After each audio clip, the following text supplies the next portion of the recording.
Good morning students. पिछले class में हमने आपको स्ट्रक्चरल ग्रामर के अंतर्गत नंबर, पर्सन, जेंडर, केस बताया और अब हम आपको पार्ट्स ऑफ स्पीच की तरफ ले चलते हैं। हालांकि ये हमको पहले ही बताना चाहिए था, पर हमने सोचा कि आपको डायरेक्ट क्वेश्चन सॉल्व करने के लिए ही चीज़ें बताई जाए। पर पार्ट्स ऑफ स्पीच में भी कुछ चीज़ें ऐसी है जिसको जानना आपके लिए अत्यंत ज़रूरी होगा और उसको जानने के बाद आपको आगे की चीज़ समझ में आएगी। पार्ट्स ऑफ स्पीच का मतलब क्या होता है? तो एक्चुअली स्पीच मीन्स होता है बोली और पार्ट्स मीन्स होता है भाग। तो आप लोग अच्छी तरह से जानते हैं कि हम लोगों के पास जो भी स्पीच है वो कम्युनिकेशन बेस्ड है। हम लोग बोलते हैं तो हम लोगों के कम्युनिकेशन में प्रॉपर वर्ड होता है, स्ट्रक्चर होता है और उसके बाद उसमें ग्रामर को भी डिप्यूट करते हैं। जैसा कि आपने पढ़ा भी है कि लैंग्वेज 3 टाइप का होता है, ओरल, रिटन एंड कम्युनिकेटिव, जिसको हम फिजिकल जेस्चर के सहारे डिप्यूट करते हैं और सामने वाला उसको अंडरस्टैंड करता है। एनिमल जो है वो सिर्फ कम्युनिकेशन करता है, उसके पास वर्ड्स नहीं होते हैं और यदि होते भी होंगे तो वह हम लोगों के समझ से अलग है। तो इसी क्रम में हम लोग अब पार्ट्स ऑफ स्पीच को पढ़ते हैं। तो कहने का यह मतलब हुआ कि जितने भी वर्ड्स हम लोग बोलते हैं उसके इजी स्टडी के लिए हमने उसको 8 टाइप्स में डिवाइड किया है ताकि इजी वे में उसको हम स्टडी कर सकें। और उसी 8 टाइप को हम कलेक्टिवली पार्ट्स ऑफ स्पीच कहते हैं। तो आइए लिखते हैं।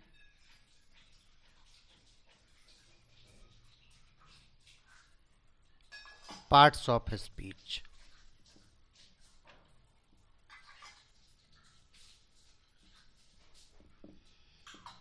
means all the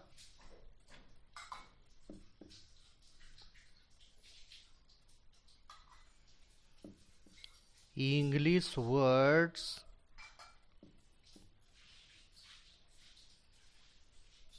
have been divided into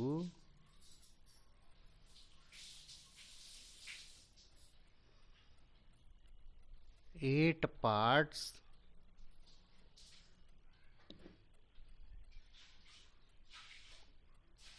for their easy study. They are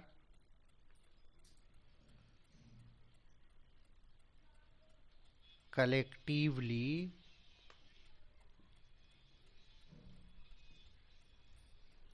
known as parts of speech. आप लोग बहुत सारी चीज़ों को पहले भी पढ़ चुके हैं और चीज़ों को बार बार पढ़ना, बार बार लिखना और डिफरेंट टीचर्स के द्वारा पढ़ाई गई चीज़ों को ऑब्जर्व करना, उसको डिप्यूट करना, उसको ओरिएंटेशन में लाना सीखने का सबसे बड़ा माध्यम होता है। हम आपको पढ़ा रहे हैं, इससे पहले बहुत सारे टीचर्स आपको पढ़ाए होंगे, उससे बहुत पहले बहुत सारे आपने वीडियो भी देखा होगा, यूट्यूब चैनल्स भी देखा होगा। सबको आप ऑब्जर्व करेंगे तो कुछ डिफरेंशिएशन मिलेगा, पर जो बेसिक एलिमेंट है वो सेम ही होता है और समझाने के सबके तरीके अलग अलग होते हैं।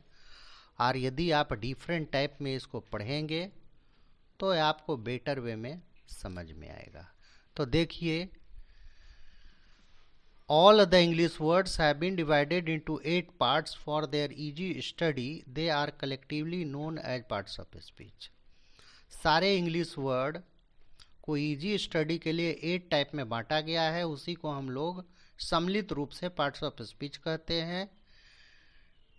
They are: number 1 noun, number 2 pronoun, number 3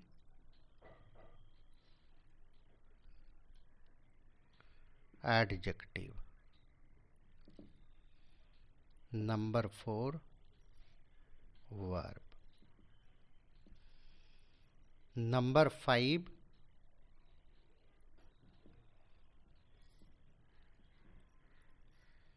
adverb, number 6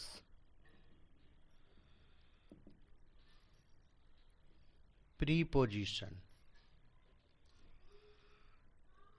number 7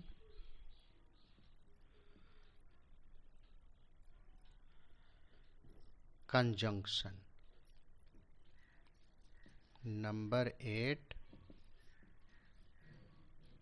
interjection.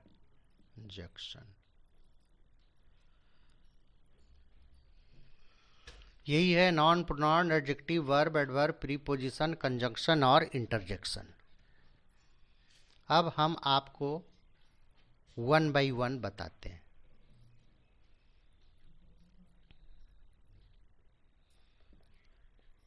Number 1 में noun.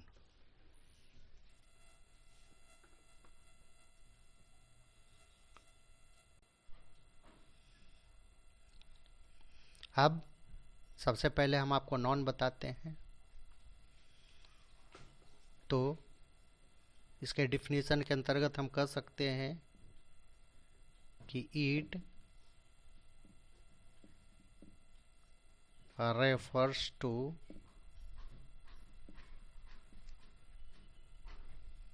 the name of a person, place or thing। हम आपको शॉर्टकट में ही लिखवाएंगे क्योंकि हर जगह आप लोगों ने इसको पढ़ा है। It is of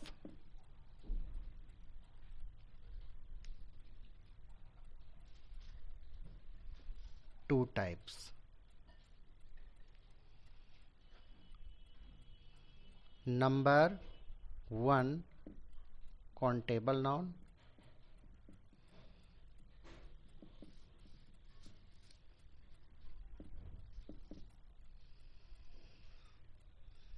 it refers to the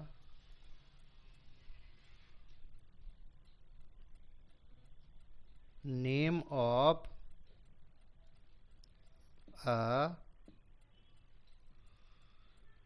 person, place or thing which can be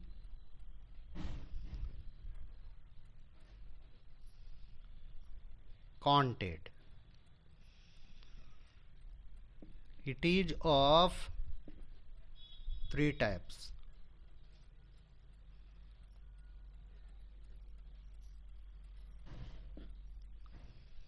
number A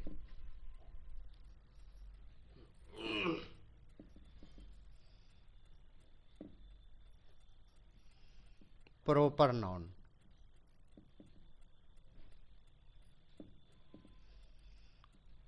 it refers to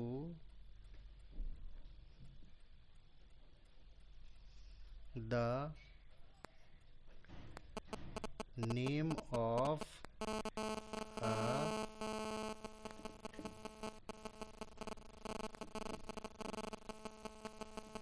particular person, place or thing.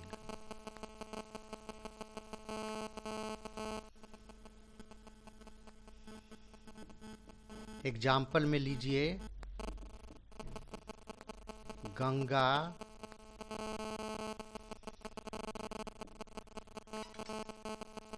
Seema, Alps, France, etc. जब हम लोग गंगा बोलते हैं या सीमा बोलते हैं, आल्प्स, फ्रांस बोलते हैं, तो इससे पार्टिकुलर पर्सन, प्लेस और थिंग को शो करता है। गंगा एक पार्टिकुलर रिवर है, सीमा एक पार्टिकुलर लड़की है, आल्प्स एक पार्टिकुलर माउंटेन है और फ्रांस एक पार्टिकुलर कंट्री है। तो इसको हम प्रॉपर नाउन कहेंगे और ये प्रॉपर नाउन काउंटेबल नाउन के अंतर्गत आता है क्योंकि हम इसको काउंट कर सकते हैं। अब उसके बाद है number B.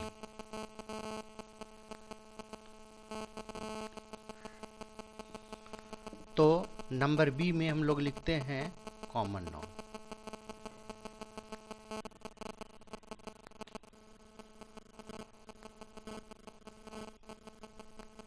It refers to the name of the whole caste or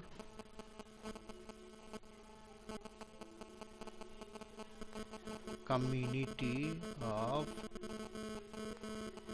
a person, place or thing। Example के तौर पे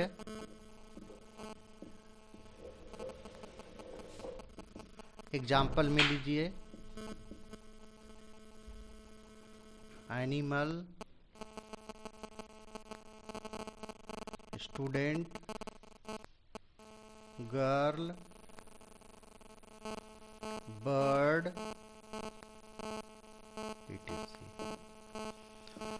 इसमें आप देख रहे हैं यदि हम एनिमल करते हैं या एनिमल लिखते हैं तो पूरे एनिमल जाति का बोध होता है, स्टूडेंट बोलते हैं तो पूरे कम्युनिटी का बोध होता है, गर्ल बोलते हैं तो पूरे गर्ल कम्युनिटी को शो करते हैं और बर्ड बोलते हैं तो पूरे बर्ड कम्युनिटी को शो किया जाता है। तो जो कास्ट या होल कम्युनिटी के नाम को शो करता है उसको हम लोग कॉमन नाउन कहते हैं। अब उसके बाद है number C,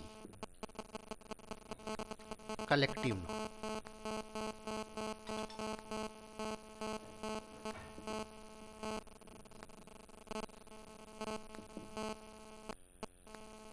It refers to the name of a group or collection of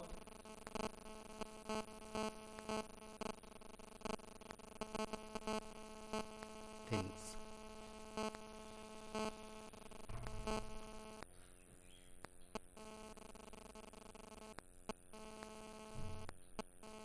person और प्लेस जो ग्रुप या कलेक्शन को शो करता है, चाहे वह थिंग का हो, पर्सन का हो, एनिमल का हो या प्लेस का हो। एग्जाम्पल में लीजिए जैसे fleet, procession,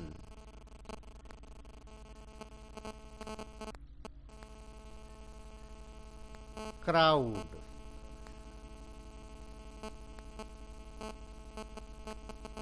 gathering, ETC। Fleet कहते हैं ग्रुप ऑफ शिप को, प्रोसेशन कहते हैं ग्रुप ऑफ पीपुल को, क्राउड करते हैं ग्रुप ऑफ पीपुल को, गैदरिंग करते हैं ग्रुप ऑफ पीपुल को। अब प्रोसेशन जो है वो अलग टाइप का ग्रुप होता है, क्राउड अलग टाइप का ग्रुप होता है, गैदरिंग अलग टाइप का ग्रुप होता है, मॉब अलग टाइप का ग्रुप होता है। और इसको आपको जानना चाहिए, या वन वर्ड सब्स्टिट्यूशन में ये collective noun the most important role play करता है। और जब भी आप कॉम्पिटिटिव एग्जाम में जाएंगे या किसी भी एग्जाम में जाएंगे तो इस तरह के वर्ड आपको मिलेंगे